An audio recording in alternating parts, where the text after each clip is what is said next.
In breaking news, Tottenham Hotspur win a league game at home. For more on this developing story, stay right here on the Crowing Cockerel podcast.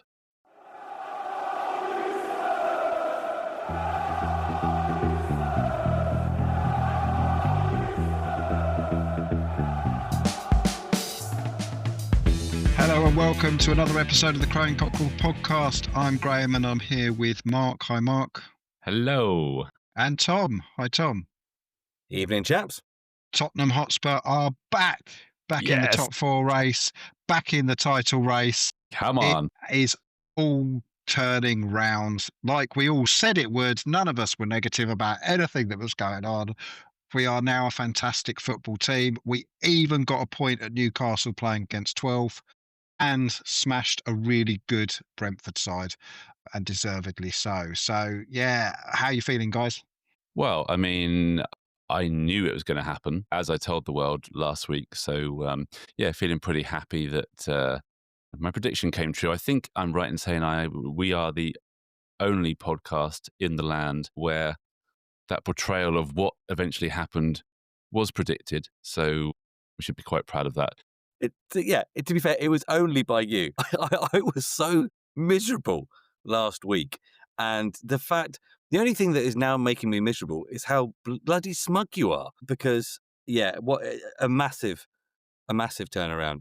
And let's face it, I know we're going to talk about both games. I think the fact that we got away from Newcastle with a point last minute in the circumstances that we did, that absolutely changed the feeling and the sense of togetherness, which I'd honestly felt had absolutely drained out of us in recent games.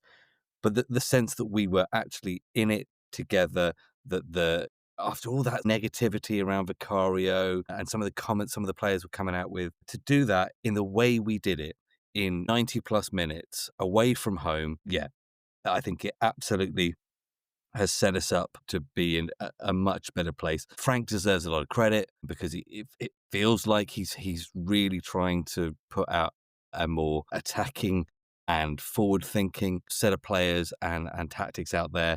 And although I've still got some question marks over some of the rotation that he's doing, such a better week to be a Spurs fan. I watched the Newcastle game and I was very concerned about my level of positivity because, in all honesty, I thought the Newcastle game was just a reversion back to what we'd been seeing all season. We did nothing in that Newcastle game, and it took our captain fantastic, who we will talk about a little bit later, to dig us out of a bit of a hole that we made for ourselves there. But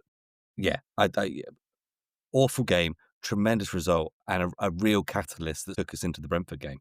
Yeah, it was a good foundation for that. Can the catalyst of this last two results be that Romero just decided on going up front?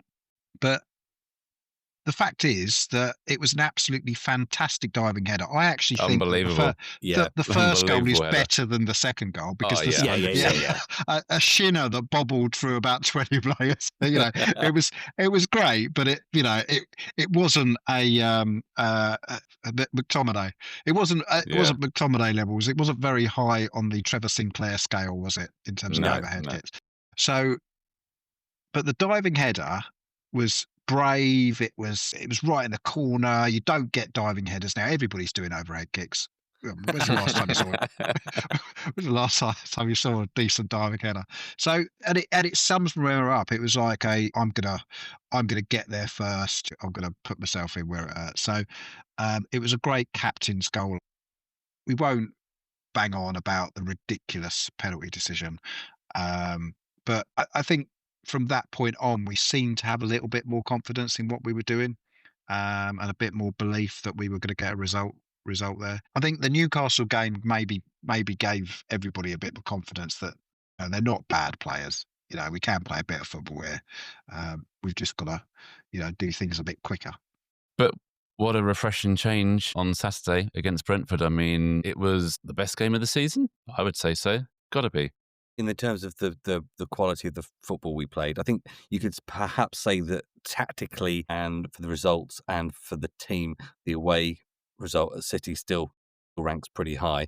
But for home performance, And I was actually probably expecting a bit more from Brentford. They weren't as good as I was expecting them to be fair. But saying that, you've still got to put the performances. There's been plenty of teams we've played against this year and not put a performance in.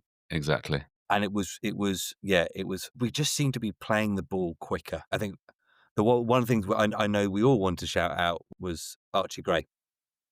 And what Archie Gray did was he didn't mess about moving the ball.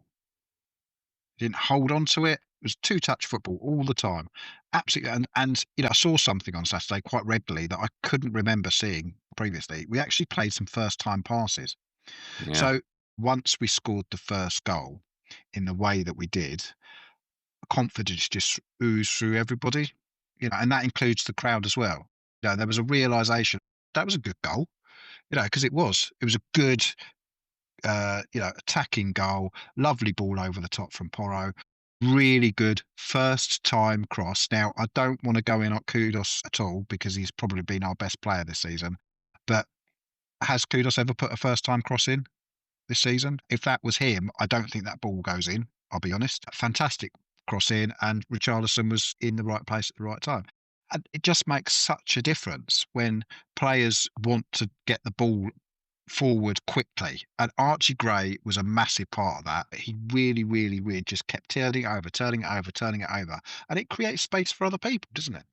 Yeah, I've got to ask Graham, actually, because, given the last home game, what was the atmosphere like in the stadium before the game? Yeah, it was fine. Yeah, it was generally pretty good. I mean, there were gaps. There was quite a few gaps around us, so there was plenty of seats available if you wanted to go and see Spurs on Saturday. I think the official attendance was just over 60,000, but I would suggest that there appeared to be more than 1,000. Not as many bums on seats. Yeah. And there was a very good reception for Vicario, which Thomas Frank mentioned, I think a few other people, and there was a good reception for Porro. But generally, I think the biggest difference is that we tried to play quite aggressively. And football's quite a simple game, and football fans are quite simple people. If it looks like the football players are trying to play to win the game, then the football fans generally respond to that. It's just about putting effort in, never trying to win the tackles, and we didn't get bullied. And the one thing with Brentford that you sort of expect is that we would get pushed over. Xavi hasn't been showing his strength a lot, and it could be argued that he needed to toughen up quite a bit. But we controlled the midfield, and again, that's quite an important aspect of a relatively simple game that's football. You win the midfield, generally that really, really helps, doesn't it? It just showed everything that we've been talking about these past few weeks that we wanted to see. As you say, there was a fluency. I know Thomas Frank spoke after the game, and he said that all of the parts kind of came together for the first time this season. He alluded to the fact that there hadn't been any games where you might have had one player kind of who knew what they were doing, but none of the pieces seemed to fit together, and then all of a sudden everything just seemed to fall in place in that game. And you kind of see that. I mean, the fluency and the connections, and as you say, the first time passing, and just the way we played in open play. I can't remember us doing that at all this season. It felt like the Spurs of old. And I was just going to say a big part of that, I think, is how good Archie Gray was, because he not only moved the ball quickly, he did an absolutely fantastic job in partnership with Jed Spence, which meant Jed Spence bombed on so much, and there was a lot of like tiki-taka over that left-hand side, because Kolo Muani I thought was really good as well. He stayed very, very wide. He spread the pitch. He wasn't like a second striker, like a 4-4-2 striker. He was right on that side of the pitch. So then Jed Spence would come a bit inside, and then Archie Gray would cover him. And there seemed to be a real connection between the three of them. But I do think there's really something there with Kolo Muani. I think actually once he gets going, he's going to be a really, really good player for us. I think when I've seen him carry the ball, I'm thinking, yeah, this is looking promising, and this is all while he's got his head in a jockstrap. So I mean, fair play to him. We were quite like early on this season, and I particularly I was seeing the virtues of Paulinho. I thought if we were going to stick with anybody from that double pivot of him and Bentancur, Yao was the guy, right? Is it surprising you that he's choosing sort of Bentancur? So it was Bentancur and Sarr, I think, against Newcastle, and it was Bentancur and Gray, which obviously it seemed to work lovely against Brentford. But are you surprised that Bentancur is being chosen over Paulinho? Because for me, if you're choosing a better defensive foil, Paulinho's been better in that role than Bentancur has this season. Yeah, it's interesting, isn't it? I mean, I've kind of said before, to me, I'm not sure it really matters who you play in there, whether it's Bentancur, whether it's Paulinho. I think it's more just the system and just, having that mentality and that intent in your play. I think Paulinho is more than capable, but I think Bentancur gets a bit of a bad rep for being a very limited player, and I don't think he is. I think he does have passes in him. He does have forward movement. We've seen it in a couple of games. He gets forward and is able to contribute further up the pitch. But yeah, it is interesting that, again, we've talked about this over rotation, but now Bentancur played, as you say, both the games this week. So yeah, he's clearly seen something in the training that he likes, or there's a connection that's happening that he prefers. I think he's just generally a little bit more forward thinking in his mix thing. Although Paulinho's had a really good season so far, actually, with goals and assists and whatever, isn't he? But it's a bit more natural for him to be sort of in that final third or the edge of the final third. And I think he's a very, very similar player to what Archie Gray is probably going to be. He's that 6'8" hybrid that isn't there to spray the ball around, but try and move the ball quickly. And I think where Bentancur struggles with maybe a partnership with Paulinho is that Paulinho's then his pass, but neither Paulinho or Bentancur do anything apart from go sideways. So you need another player that can get it out and go and spread it. A bit more dynamic, yeah. Yeah, and I see it either being Gray or Bergvall that has that role. And I think Paulinho and Bergvall will work well. I don't think Bentancur and Bergvall would work as well, just because Bergvall is that 5 yards further forward sometimes, and Bergvall wants to be 10 yards forward, and then you get the gap, don't you? Whereas Gray, I think he's got a bit more awareness about when he needs to stay where he is. Well, just naturally as well, isn't it? He's played wing back. He obviously played centre back for us last year. He is definitely a more defensive minded player than Bergvall. Bergvall is a 8/10, isn't he? Like he doesn't want to be involved in the defensive side at all. So yeah, I think it's good. I'm hoping that we have seen the last of the Bentancur Paulinho double pivot. Apart from, there will be games when that's appropriate. Late in the games, Paulinho keeps coming on late in games to see them out, and I think that's pretty reasonable, isn't it? And it's good to have that rotation. But no, we certainly looked a lot more dynamic against Brentford, and of course, we haven't really mentioned his name, but the best player on the pitch, Xavi Simons, finally came to the party. He was excellent, and actually, we were saying before how maybe he hasn't been as physical as we would want, or maybe that we felt like maybe that was an area of the league he was struggling with. We've seen him throw himself into challenges and making tackles and whatever, but retention of the ball is different. So if you've got the ball and you need to be able to sort of bump off a player or move past a player, that's what we wanted to see. And we did see that. And his goal, where he lost it, he won it back. And then I don't know if the Brentford players had a big lunch, but they seem to struggle to keep. I'm not saying he's not quick. I'm just saying he didn't seem he was like that rapid. I don't remember one of the big things about Xavi being that he was quick. Yeah, they made him look like Van der Ven running through there, didn't they? But then he finished just like he finished like one of our centre backs. Yeah. Because exactly. it was such a nice. It was an easy finish. I'm trying to think of. Did you see Szoboszlai's goal for Liverpool? Yeah. The way he just got into the box, and it was that just the last pass into the corner. He didn't thwack it. It was, and that again, this goes back to that point about mentality and approach and intent. I saw an interview with him afterwards, and he said that he saw another Spurs player to his left, and he was like, "No, I got this. This is my moment." Yeah, Exactly. And why wouldn't he think that after great assist?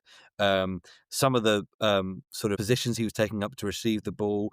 Yeah, and I think that's a really key point, Tom, because he didn't keep getting the ball with his back to goal in our half. He was getting the ball just inside their half constantly, and he was forward facing, and he doesn't need a lot of time to decide what he's going to do. Whereas some players, Bentancur, Paulinho especially, need to have a good think about what they're going to do when they're going forward. And he was able to make things happen. And we were getting out to Kudos quickly, and he was absolutely dominating his fullback. He was absolutely all over his fullback. He was beating him time and time and time again and getting round him. And a shout out to Kudos as well, because I am going to criticise him a little bit later. But his hold up play and his ability to bring it down and hold people off. I mean, it is just amazing. He's so strong. So strong. Yeah, he's so strong. It's a great outlet if you need somebody to hold up the ball, because let's face it, Richie's not very good at it. If you give it to Kudos, because not only will he hold up the ball, he's got that turn of pace to go, well, I'm now going to turn you. Yeah. And get us down the pitch. So he's great for that. Well, so I was going to say as well, because we mentioned obviously the reaction before the game against Vicario, and you said it last week actually when you were doing your prediction. You said you wondered whether what had happened the previous week would kind of amp the crowd up that little bit more. And I don't know whether it just seemed to me when Xavi scored, the reaction, the noise, it was more than a normal goal. Yeah. It really felt like there was this real pure kind of emotion that came out from the crowd. It's like, yes, at last. We've wanted this so much. Yeah, we want him to do well, don't we? Of course we do. Of course we do. Do we have to sort of give a bit more of a shout out to Richie as well for he is knocking them in now, and his record, I've been seeing it going round, and his record is 18 goals in 24, 25 games. So I actually think his finish was probably a bit better than people said. It was a sitter, and that it was but he actually took it because Xavi fizzed it in, and it wasn't along the ground. It was a decent. It was a bit of an awkward height. Yeah, you've seen them missed. I'd say absolutely. If he had missed it, then he would have deserved to get pelters. But he didn't. And in the same vein as Romero puts himself out there and, heart on the sleeve and all that stuff, that can be a frustration at times. But I would say, because after the last few weeks, I was feeling pretty miserable. And it's been a great turnaround. So just off the back of that, really, just to try and provide a little bit of balance to everything, I guess, it's one win. It's been a long time coming. Yeah. It's been pretty awful this season. Where do we think we go from here? We've obviously got Slavia Prague, which again, I remember us having a similar conversation before the Copenhagen game, where we said it's as much of a gimme as you get in European football. I mean, Slavia Prague, hopefully we'll be able to dismantle them the same way we did at Copenhagen, and then we're away to Forest. Where do you see this going? Do we think it's the start of the revival, or do you still think we've got a lot of rocky weeks ahead of us? I don't think we can say that we got rocky weeks ahead of us after the manner that we got the draw against Newcastle. I think I know the quality of the football was poor, but to do it the way we did it, I thought was really important, and like I say, felt like it was a catalyst for the Brentford game. What makes us a more positive prospect for the Slavia Prague game and the Nottingham Forest game is, for me, I'm going to say it, how much Frank rotates. Because if he rotates heavily again, but we get the performance, I will start to shut up about this, all right? But if it's only a few players here and there, and I think it's early, isn't it? We played the Tuesday Champions League, and then I think we got Forest Sunday. So we've got the time. We don't have to over-rotate here if we don't need to. We're at home against Slavia Prague. For me, I'd like to see maybe a couple of players switched out. And if that happens, we can repeat the performance against Brentford and get, another 2 wins. then I can think we can start being positive. Definitely still under review, but 100% reasons to be positive. I think that it's still going to be bumpy. I think the positivity of the performance and the result against Brentford will make it very difficult to understand a switch again to a poor performance. But if we play football like we did in the run up to that last sort of 15 minutes or so, I think that would be even more disappointing now, knowing that we have got the ability there and he has sort of found some partnerships that look like they're going to work. I think we just want to see performances almost, don't we? Well, it is. And it's kind of like I said last week again, it's kind of look beyond the results, because if we put the performances in, the results will come. I'm absolutely convinced of that, because again, to my point, we've got good players, we're a good team. So if that good team plays well, you're going to win more games than you lose. Yeah, it's one definitely follows the other. I think there will inevitably be bumps in the road. In a way, it's the perfect season for us to have this type of start to the season and have the chance to still, because no one's pulling away. You're still absolutely in that fight for the Champions League places, especially as it goes to 5 places now. So I can definitely see a version of this season come March where we've put a bit of a run together. We've suddenly, something started to click. Thomas Frank has, as you say, started to find those combinations, and all of a sudden we've started putting some wins together, and you can almost write off what's happened up to now as a bad dream. Damn it, Mark, you've made me hope again. It is that old adage, isn't it? It's not how you start, it's how you finish. Yeah. Well, look, as we're talking about it, boys, why don't we have a look at the predictions? Although I am slightly nervous because I think after my tales of woe last week, I'm allowing you boys to catch up a little bit. Yeah, it's looking a little bit tighter. I mean, the Newcastle game was a complete write-off. I said we were going to win, and you both said we were going to lose, and we drew. And ironically, after Graham has spent most of the season saying Romero is going to score, he decided to choose Colomwani against Newcastle. So we all got absolutely nil point for the second game in a row. Well done. But then the Brentford game, Thom was convinced we were going to lose that and Thomas Frank would be sacked by now. Fortunately, there was a bit more positivity from us too. So I went with 1-0 and I said Richarlison was going to score. So I get 2 points for that. And Graham was bang on the money with a 2-0 prediction. He chose Brennan Johnson as the goal scorer. So he also gets 2 points. So both of us 2 points there, which means that Thom is still in the lead with 19, but that lead has now been cut to 3. I have 16 and Graham has 13 points. I'll take a 3-point lead. Right, so what are we thinking then for the Slavia Prague game? Go on, Graham, have a punt at this one first. Yeah, so I do think we're going to win, and I think we're going to win 3-0. I'm going to stick with Colomwani. I think he is going to score. He'll probably get quite a lot of minutes as well, so I think he'll get at least one. Mark? All right, fair enough. Well, against Copenhagen, I said 3-0 and we won 4-0. So I'm not going to make that mistake again. I'm going to say 4-0. We're going to absolutely crush Slavia Prague. And I also agree, Colomwani looks very, very good, especially in Europe. So I'm also going to say Colomwani, 4-0. Well, that's really annoying because I was going to go 4-0 as well. I'm going to stick to my guns. I am going to go 4-0, but if Colomwani doesn't score one of those, then I'm guessing just Christian Moreira has come up and just barged everybody out of the way and decided he's playing for up front now. But I think Frank's going to rotate. We know what he's like. Maybe Odobert is going to get... I could see him maybe getting a couple of goals. But yeah, I'll go 4-0, Odobert to score. Oh, you've got to love an optimistic Tottenham prediction after a single win. We are so back. Fickle. So fickle. Honestly. Unbelievable.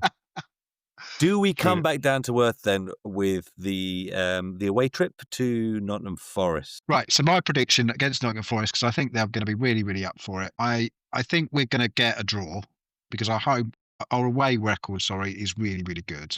we'll fight, and we've got enough quality there to get a draw. So I think it's going to be 1-1. I was going to predict that it was going to be a Morgan Gibbs White own goal as a silent protest. Like a desperate plea for help. But in all seriousness, I'm gonna do it again. I'm gonna say it's Romero off a set piece. For goodness sake! And actually, I want you to be right on that one, but brilliant, love it. So Nottingham Forest. I mean, so they had that little bit of new manager bounce, didn't they? When Sean Dyche first arrived, I think they've fallen back into type now. They're just above the relegation zone. I don't think they're a very good team, and I'm hoping that this renewed confidence that we now have, and like I say, the extra quality that we definitely have, should see us through.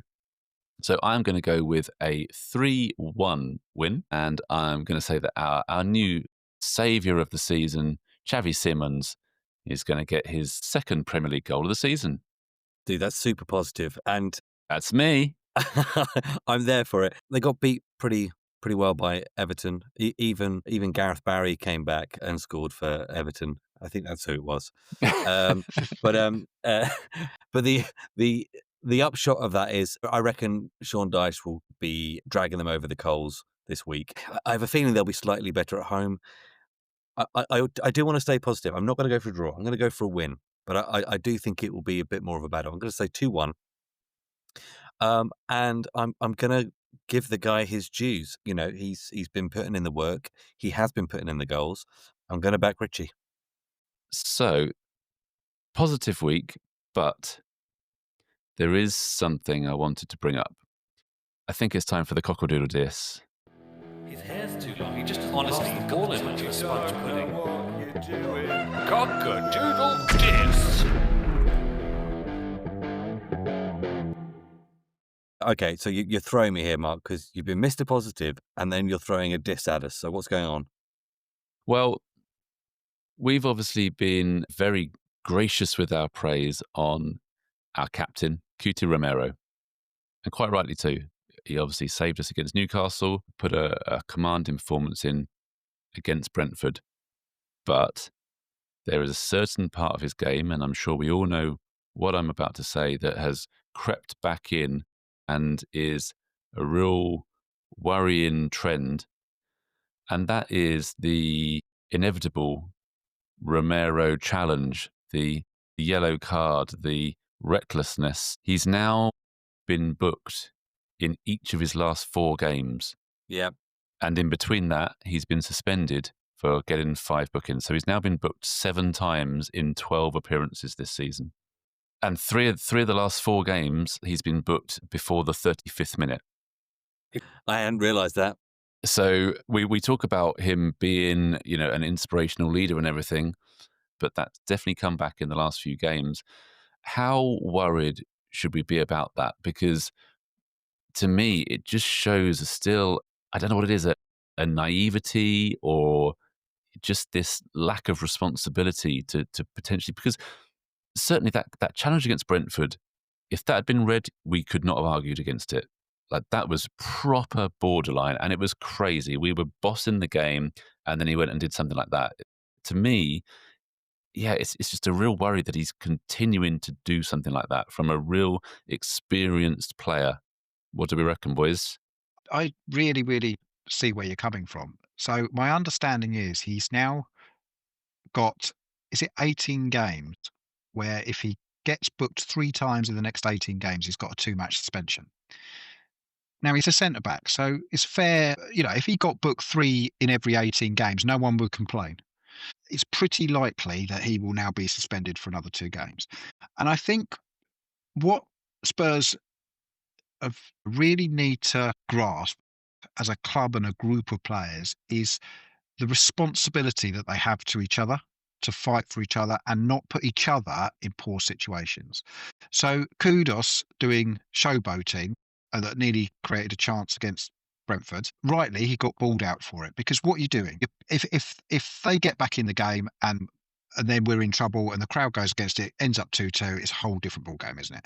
What Romero did, and he's doing at the moment, is okay. It's not a mistake in the sense that it creates a chance, but it's a mistake that puts other players, his teammates, under pressure. So I do think he needs pulling up for it. I do. For all his qualities, he should be old enough, wise enough, and good enough to recognise getting suspended 3 or 4 times a season is not helpful to anybody. Especially when he's such a crucial player for us. Yeah. But I will say this. You love to see it. So this is the other side of that coin, right? I'm going to make this point, and then I'm probably going to unpick it. So, because you do love to see a player going into a challenge and crunching someone. You do love to see, especially your captain, calling out your players and keeping everybody to task. You want to see that passion. You want to feel it. And I remember the Europa League final when there was a little bit of a rear guard action towards the end, and he was getting in the faces of the United players, and that's the player he is. And here's where I unpick it, because you love to see it, but what you want is the control, especially from the captain, and especially when maybe the game is on a bit of a knife edge. And the issue here is I think he has a bit of a mentality issue where I don't know whether he feels the pressure too much or feels the responsibility. I think it's a really good call out. I think that thing about taking responsibility for the team is massive, especially if you're captain. And although I don't want him to lose that edge, he's going to have to rein it in because, like I said, we can't do without him. The biggest issue I have, and this has always been the case, is that pretty much every single time he gets booked, it's so unnecessary. That challenge he made, he did not need to make it. Yeah. It's like you're saying, Graham, a centre-back is going to get booked. It's inevitable because you have situations and you don't mind him taking a booking if you need to, or it might be a mistimed challenge. That's fine. That's part of the game. Let's hope he stops. I mean, I'm sure he won't because that's what he does. But yeah, it's not helpful, that's for sure. Maybe he's feeling like he needs to put himself about a bit, but yeah, like you say, Mark, he needs to knock Please it on stop. the head. Please stop. Right. I think it's time for a Thom's teaser. Play that jingle. Oh, you took my line. Thom's teaser. Right, so you know how we're like a really with it and happening pod that is totally up with all the latest trends and up with all the young people, right? 6-7. Well done, Mark. You have perfectly guessed the term of the game we're just about to play. So this is Tottenham Hotspur 6-7. Well done, Mark. I mean, to be honest, you should probably get a bonus point for that because you're so with it with the young kids. We are so desperate for traction on social media. This is where we're at. Okay, go. So today's game, we're going to look at the players that have played in the shirt, either 6 or 7 for Tottenham Hotspur. Now, Graham, you can choose whether you want to be 6 or whether you want to be 7. I'm going to give you 30 seconds to name as many players that have worn the 6 or 7 shirt. So, Graham, what number do you want to go for, 6 or 7? 6-7, 6-7. I will go 6. But we have 30 seconds on the clock. You have chosen 6. Graham, your time starts now. Ramon Vega, Gary Mabbott, Neil Ruddock.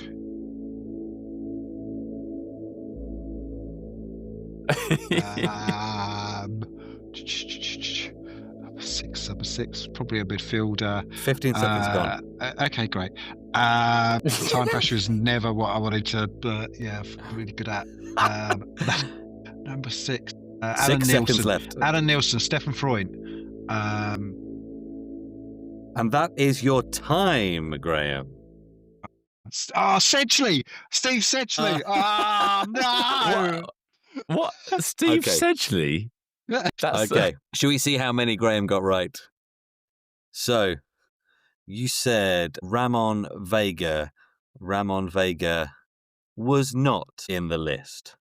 You said Gary Mabbott. That is correct. You said Neil Ruddock. And Neil Ruddock is correct. You said Alan Nielsen. Correct. And you said Stefan Freund. And that is... I'm sorry, that's not correct. So 3 then. You got 3. I don't think that's too bad, dude. Can I give you a shout out of some other famous 6s? Obviously, currently, João Palhinha wears the shirt. I can't believe you didn't say João Palhinha. Exactly. Do we remember Gudni Bergson? Gudni Bergson. Gary Stevens, Paul Allen, and also, I'm going to call out my favourite that's on this list. Good old Tom Huddleston. Yeah. Was Steve Sedgley on there? Steve Sedgley, I don't believe so, mate. No. Steve Perryman. I can say. Oh my God, we are going to get pelters. We are going to absolutely pelters. Graham Roberts, was he a 6? No, he was 4, wasn't he? Graham Roberts, I think. Yeah. So I think you did well there. It's under time pressure. Don't beat yourself up. I will say that this data has all been taken from the transfermarket.co.uk site and their Tottenham Hotspur squad history page, if anybody wants to double check my stats. Okay, so that means, Mark, that you are left with 7. So I'm going to get 30 seconds on the clock. Get limber, get ready. Your time starts now. Xavi, Sonny. Then we'll go somebody like Clive Allen, Chris Waddle. Let's think. Number 7. Who else played number 7? 10 seconds left. Oh my God. 7 seconds left. I can't think of literally anybody that played in our midfield now. Steve Hodge. Steve Hodge is your last shout. There it is. Okay, you started so well then, and then you dropped like a stone. Well, Right. because as we all know, I have no memory of anything prior to about 2015. Well, Again, like I thought 6, 7. I was like, but again, I didn't think for a moment of Son and Xavi. Really? You've got to give us warning. My brain can't work things out like that. dude, in Tom's teaser, it is straight into the trenches, and well, you Wow. know. Wow. Now, Yeah. Mark, let's tick these off. Xavi, correct. Sonny, correct. Then you said Clive Allen, and I can tell you that Clive Allen, I think that's a no. That's a no. Oh, no, sorry, there he is. He's on the list. I was going to say, Bosh. because he was as we've discovered before, he was my first hero. So I was There you pretty go. confident with that one. Well, we'll come back to heroes in a minute. You then said Waddle, and you need this. I think he was this to 11. win. I think Waddle was 11. Well, you might be right. But also in 86-87, he played in a 7, and Chris Waddle's on the list. So you win Tom's teaser. But did you also have Steve Hodge on there as well? Did you? I think he was definitely an 11. Did you? Stevie Hodge. I don't see him on the list. No. No. But Mark, well done. You win that one. You get 4, which beats Graham's Hey, Tom. 3. Yeah. Tom. What? Guess what? What? My score goes from 6 to 7. It does. It absolutely does. Just to bring you down to earth, though, how could you forget these players? Are you ready? Go on. Rule Fox. Aaron Lennon. Rule Fox. Right, yeah. Rule Fox, who had the back on my shirt for a while. Darren Anderton, right? Steve Sedgley was a 7. Naeem was a 7. Benny Samways was a 7. And the most shocking thing of all, Mark, Simon Davis, one of your favourite players. Not on my shirt, he wasn't. He was 29 on my shirt. Well, there we go. So that's Tom's teaser for another week, and it extends Mark's lead. So, Graham, you are stuck on 5. Mark, you move to 7. Well done. Graham, you need to pick up your game. Yeah, I'm terrible. Tom's teaser. But I think to finish this episode off, we'll turn it back to some positivity with our new section, Positive Spurs. Play the new jingle. Ooh. Now everybody, haven't you heard? Here's a guy that can polish a turd. When you think you've got nothing to give, he'll stay positive. Positive Spurs.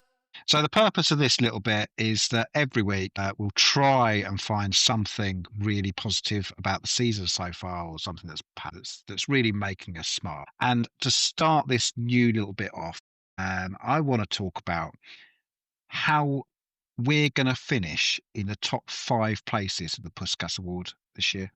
Because we don't have any shots. We all know that. Saturday was the first time we had a shot on target in the first half for 5 games, and it's the first time we've scored. It's for a ridiculous long time.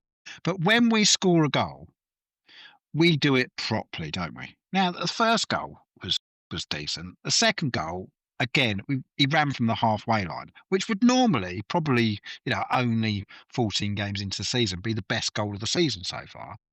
But Richarlison scored 2 worldy volleys in the first game of the season. Yeah. We've had our centre-back scoring a diving header and a overhead kick. Okay, it was a centre-back's overhead kick, a bit of a shill bobbled in, but it was the effort and the flight of doing it. But we don't just have one centre-back that scores worldies. We've then got another one that just picks it up on the edge of the area and runs from one end of the pitch to the other and slots in a fantastic finish. And we might have got absolutely battered by Arsenal, but the only thing that anybody will remember about that game in 5 years' time is Richarlison scoring from near the halfway line. And you just mentioned Naeem, wasn't it? Naeem from the halfway line. That could be the new one now, Richarlison from the halfway line. Well, it wasn't quite as important, was it? Quite as funny. But no, I think imagine what will happen when we start creating lots of chances and we're also scoring from 0.01 XGs. It's bonkers. I mean, like you were going through some of the goals he scored. I was remembering Tell's goal against Leeds. I think it took a slight deflection, but, bombed forward and absolutely smashed it into the top corner against them. I feel like what we've seen from Colomwani, I feel like he's going to have a couple of strikers in him as well. The quality of goals have been good. And talking about Colomwani, remember that goal he scored where he took the ball out, like the ball had gone up to the moon virtually, and he just took it down, that piece of control, and then just laid it off. Yeah. Very nice. Yeah. And let's not forget Kudus, the volley into the top corner against Fulham as well. That was tasty. Well, I mean, we don't, and I think maybe somebody needs to say to Thomas Frank, well, Thomas, we do actually need to create some proper chances as well. Yeah. We can't just score these goals. Because they know how to stick him in the back of the net. Yeah. So I think we should finish our we've turned a corner now. We're going to start creating loads of chances each game, and we can finish from anywhere. So come on, unbelievable. Spurs. Come on, you Spurs. I'm liking the Positive Spurs feature. This is what we need, and especially off the back of this week. Get in. Yeah, let's do this. Let's make it another good week. Come on, you Spurs. Come on, you Spurs.